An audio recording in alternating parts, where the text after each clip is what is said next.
Hello everyone, welcome to NetMock. My name is Dolly Chabra. This video is part 1 of chapter 2 Methods of Inquiry in Psychology. इसके पहले हम chapter 1 complete कर चुके हैं और अब इस वीडियो से हम लोग चैप्टर 2 शुरू करेंगे, methods of inquiry in psychology. Netmock पे आपको यूपीएससी, एसबीआई, नेट और बाकी गवर्नमेंट एग्जाम्स के लिए वीडियो लेक्चर्स मिल जाएंगे। आप नेटमॉक एप्लीकेशन भी डाउनलोड कर सकते हैं और वहाँ पे आपको एमसीक्यूज प्रैक्टिस करने मिलेंगे काफ़ी सारे कोर्सेज से रिलेटेड। तो अब सेकेंड चैप्टर शुरू करते हैं। तो अब साइकोलॉजिकल इंक्वायरी का क्या मतलब होता है?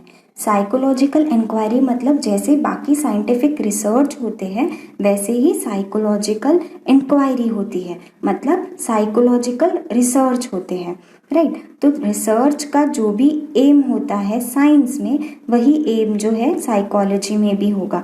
तो इस चैप्टर में हम लोग देखेंगे कि रिसर्च का क्या एम होता है, क्या उसके गोल्स होते हैं, उसके क्या स्टेप्स होते हैं रिसर्च करने के लिए, और कौन से मेथड्स होते हैं डेटा कलेक्शन के लिए, कैसे हम रिसर्च को कंडक्ट करके एक रिजल्ट तक पहुंचते हैं, राइट। तो ये सब हम लोग इस चैप्टर में पढ़ेंगे।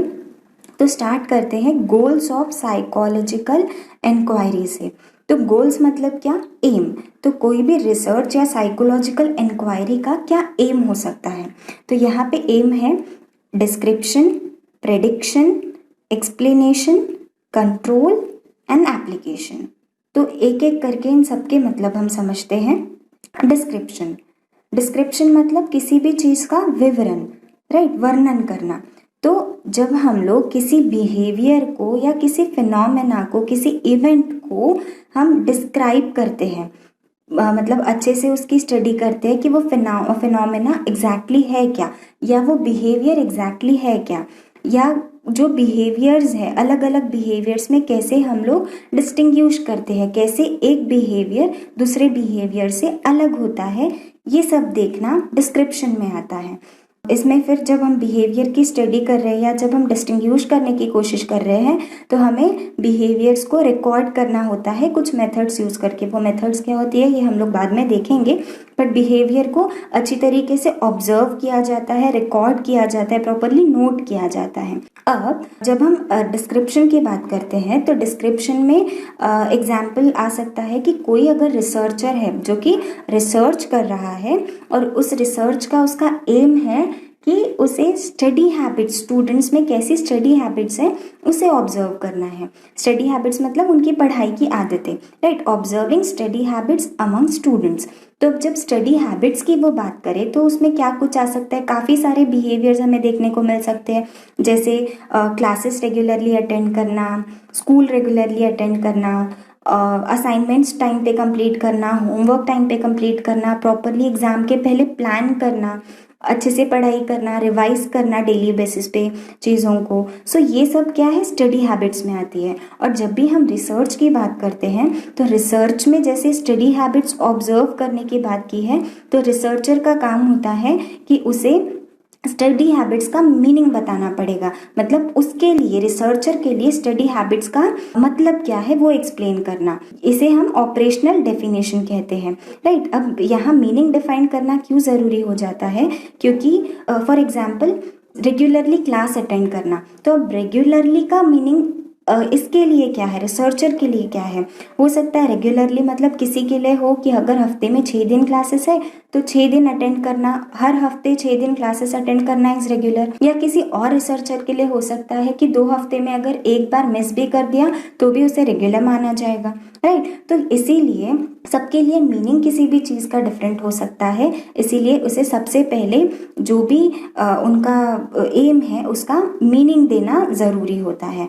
तो डिस्क्रिप्शन में यही किया जाता है कि किसी भी बिहेवियर को प्रॉपरली डिस्क्राइब किया जाता है कि वो बिहेवियर क्या है, और उसे फिर प्रॉपरली नोट किया जाता है और कैसे वो बिहेवियर बाकी बिहेवियर से अलग है, डिस्टिंग्विश करना जैसे हम कहते हैं, राइट। तो ये था डिस्क्रिप्शन। फिर सेकेंड गोल जो है वो है प्रेडिक्शन। तो प्रेडिक्शन मतलब क्या कि गेस करना, अनुमान लगाना किसी भी चीज़ का कि कोई बिहेवियर कब हो सकता है। जैसे अब हमें पता चल गया कि डिस्क्राइब करना अगर हमें आ गया कि ये बिहेवियर इस तरीके का है, तो हमें प्रेडिक्शन में ये देखना होता है कि ये बिहेवियर हमें अब कब कब देखने को मिल सकता है, राइट। तो डिस्क्रिप्शन में हमने देखा कि बिहेवियर कैसा है उसे डिस्क्राइब किया, पर वो कब कब हो सकता है ये प्रेडिक्ट करना, ये गेस करना इज प्रेडिक्शन, राइट। तो forecasting the occurrence of behaviour, forecasting मतलब पहले ही हम लोग अनुमान लगा के बैठे हैं या फ्यूचर प्रेडिक्ट कर रहे हैं कि ये बिहेवियर कब कब देखने को मिल सकता है। जैसे अगर किसी रिसर्च ने हमें ये बता दिया है कि मतलब ऑलरेडी कोई एक रिसर्च हुई है जिसके हिसाब से एक पॉजिटिव रिलेशन है स्टडी टाइम और अचीवमेंट को लेके। स्टडी टाइम मतलब कितना अमाउंट ऑफ टाइम हम स्टडी में देते हैं, पढ़ते हैं, राइट। स्टडी टाइम और अचीवमेंट या हमारे रिजल्ट्स तो या परफॉर्मेंस, तो इन दोनों में अगर पॉजिटिव रिलेशन है, इसका क्या मतलब हुआ कि जैसे जैसे स्टडी टाइम बढ़ेगा वैसे वैसे अचीवमेंट जो है वो भी बढ़ेगा, मतलब परफॉर्मेंस बढ़ेगा। तो अगर किसी रिसर्च ने ये पॉजिटिव रिलेशनशिप दिया है तो हम अंदाज़ा लगा सकते हैं कि अगर कोई स्टूडेंट बहुत ज़्यादा अमाउंट ऑफ टाइम स्टडी कर रहा है, मतलब पढ़ाई में ज़्यादा टाइम इन्वेस्ट करता है, तो उसका अचीवमेंट भी ज़्यादा होगा, उसके रिजल्ट्स या स्कोर्स भी ज़्यादा अच्छे होंगे, राइट। और अगर कोई स्टडी टाइम किसी का बहुत कम है, मतलब कोई बहुत कम अमाउंट ऑफ टाइम अपने पढ़ाई में इन्वेस्ट कर रहा है, तो उसका अचीवमेंट कम होगा। तो ये क्या है, एक चीज़ से हमने दूसरी चीज़ को प्रेडिक्ट किया, क्योंकि हमारे पास एक रिसर्च ऑलरेडी था जो कि एक रिलेशनशिप दे रहा था स्टडी टाइम और अचीवमेंट के बीच का, राइट। तो अगर मैंने आपको बताया कि कोई बच्चा है जो कि दिन के 8-10 घंटे पढ़ता है, मतलब वो काफ़ी ज़्यादा समय अपनी पढ़ाई में देता है, तो इस रिसर्च के हिसाब से आप खुद प्रेडिक्ट करेंगे कि अच्छा अगर ऐसा है तो ये बच्चे का अचीवमेंट अच्छा होगा, उसके स्कोर्स जो होंगे वो अच्छे होंगे, राइट। तो दिस इज़ अबाउट प्रेडिक्शन। और प्रेडिक्शन कब मजबूत होगा, जितने ज़्यादा नंबर ऑफ पीपल हम लोग ऑब्जर्व करेंगे, मतलब जितने ज़्यादा लोग हम ऑब्जर्व करेंगे उतना ज़्यादा हमारा जो प्रेडिक्शन है वो स्ट्रॉन्ग होता जाएगा। फिर आता है एक्सप्लेनेशन। अब एक्सप्लेनेशन मतलब एक्सप्लेन करना। क्या एक्सप्लेन करना? Causal factors of behaviour. Causal factors मतलब कॉजिंग फैक्टर, क्या कुछ उसके कॉजेस है, कोई बिहेवियर अगर हो रहा है तो उसके क्या रीज़न है, राइट। हमने पहले चैप्टर में देखा है कि बिहेवियर के कुछ रीजंस होते हैं, राइट। तो रीजंस को जब हम एक्सप्लेन करते हैं, वो रीजंस फाइंड आउट करने की कोशिश करते हैं, तो वो होता है एक्सप्लेनेशन।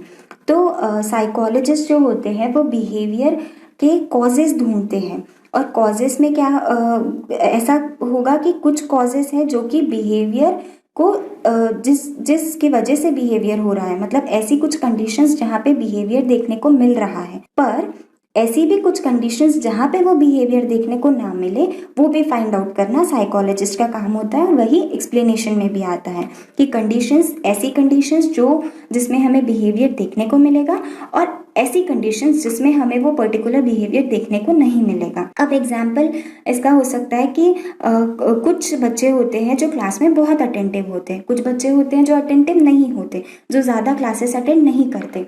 तो अगर अटेंटिव बच्चों की हम बात करें तो उसके कुछ कॉजेस हो सकते हैं। अगर कोई बच्चा बहुत ज़्यादा अटेंटिव है क्लास में, तो हो सकता है उसे वो टीचर बहुत पसंद हो, उनका पढ़ाना बहुत पसंद हो, इसलिए वो ध्यान देता हो सकता है उसे वो सब्जेक्ट में इंटरेस्ट हो, इसलिए वो वहाँ पे बहुत ज़्यादा ध्यान देता हो।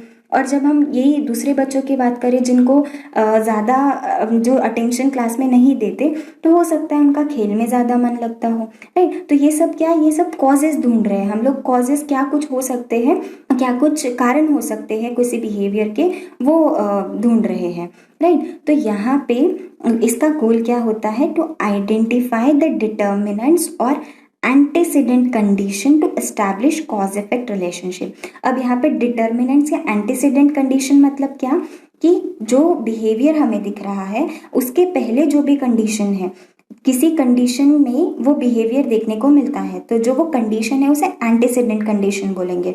फॉर एग्जाम्पल, अगर मुझे बिल्ली से डर लगता है तो जैसे मुझे बिल्ली दिखती है मैं जोर से चिल्लाती हूँ, तो यहाँ पे मेरा बिहेवियर क्या है, चिल्लाना।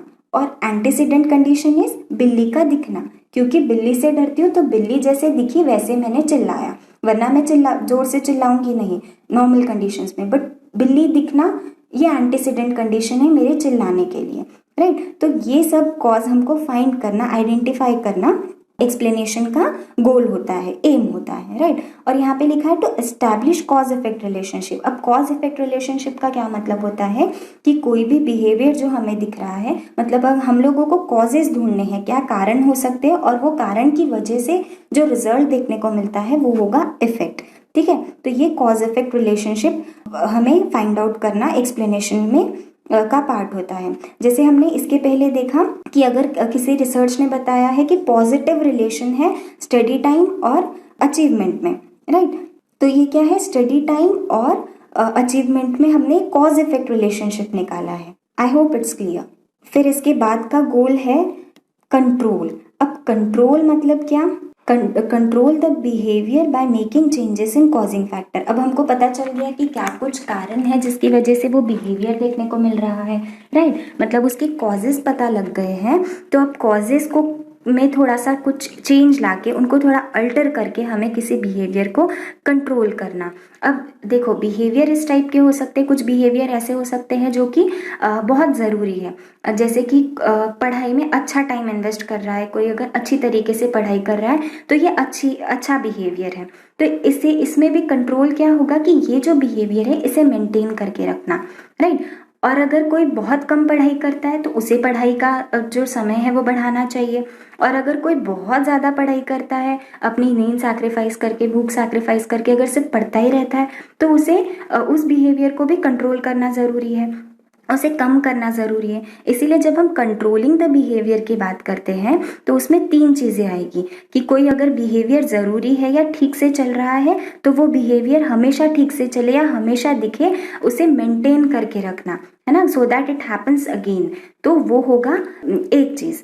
और दूसरा, अगर कोई बिहेवियर सही नहीं है, जैसे कोई बच्चा बड़ा है अपने छोटे भाई से और वो उसे बार बार मारता है, तो ये बिहेवियर अच्छा नहीं है, तो उस बिहेवियर को हमें क्या करना है, रिड्यूस करना है, कम करना है। और अगर कोई बड़ा भाई ऐसा है जो अपने छोटे भाई की बहुत ज़्यादा केयर करता है, बहुत प्यार करता है उसे, तो ये बिहेवियर अच्छा है, तो इसे क्या करना है, एनहांस करना है, बढ़ाना है, राइट। तो जब हम कंट्रोल की बात करते हैं तो कंट्रोल मतलब यही नहीं होगा कि किसी बिहेवियर को कम करना है, मतलब कोई बिहेवियर अबनॉर्मल है और उसे हमें रोकना है, उसे कंट्रोल करना है कि वो ना हो सके। कंट्रोलिंग बिहेवियर में किसी बिहेवियर को मेंटेन करना भी आ जाएगा, किसी बिहेवियर को कम करना भी आता है और किसी बिहेवियर को बढ़ाना भी आता है, राइट। तो ये चेंजेस जो है हमें, जो भी हम बिहेवियर में या कॉजिंग फैक्टर्स में ला सकते हैं बिहेवियर को चेंज करने के लिए। अब जैसे मैंने एग्जाम्पल दिया था बिल्ली का और चिल्लाने का, तो यहाँ पे मेरे चिल्लाने का जो रीज़न क्या है, मेरा चिल्लाने का जो कॉज था वो क्या था,